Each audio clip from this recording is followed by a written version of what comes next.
had a quiet day in a hotel by myself, and I prayed to God, and I said, what do I have to do? And he spoke one word to me, and that word was quit. Listen, I had just finished. I had just had a birthday party at the club that past weekend. So I had made money in a very short amount of time. And all he said was quit.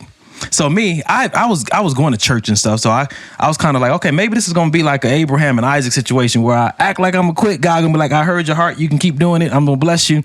But, no, he let me sacrifice that whole thing. Just gave it all up. And it was from that moment forward that God took me on this path. And that's when I really got stripped. That's when he took everything. And he told me this phrase that I want to share with you guys today. This is what changed my life. This is what I call my life quote. God said, you'll never know what's within until you have to live without.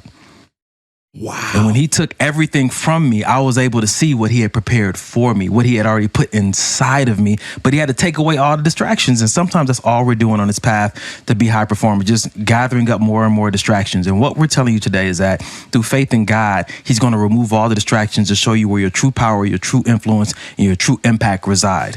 Dude, that is so powerful, especially the part of having to be stripped of all the distractions so you can really understand your purpose. And I feel like sometimes, like you said, we have to be stripped of everything so we can fully see the clearest representation of what God had actually called us for so that we can walk in divine fulfillment, whether it's a good distraction or a bad distraction. Because mine, I guess in a way you could call it a positive distraction.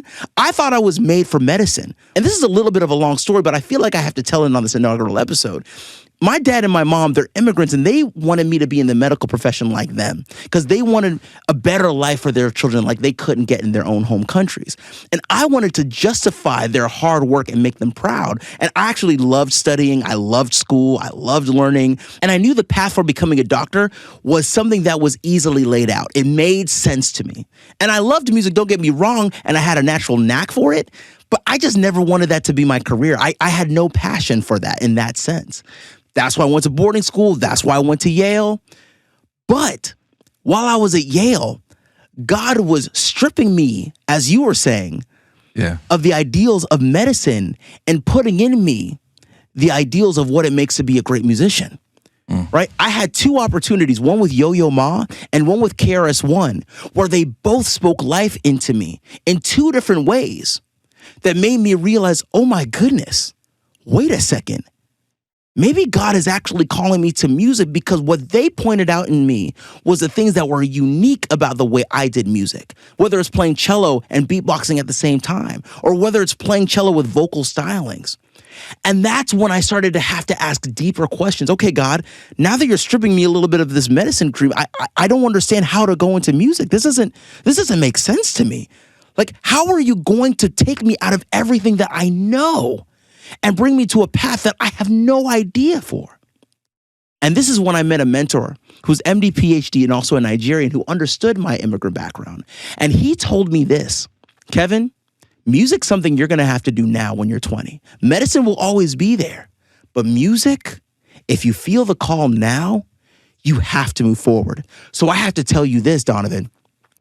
After that conversation, this is where I finally stepped into divine fulfillment. I got into my dorm library and nobody was there. And I got down on my knees and I said to God, I think you're absolutely crazy. This doesn't make any sense, but I cannot deny what you have shown me. I cannot deny where you're calling me to go.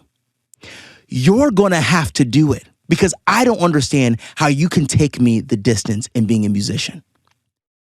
But I trust you.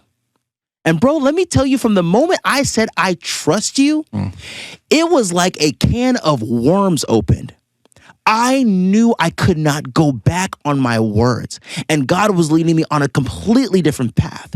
And that path, as it unfolded, I could have never imagined how much fulfillment I could have received in my life by just trusting him. Because now I know this path wasn't mine. Yeah. This was God's.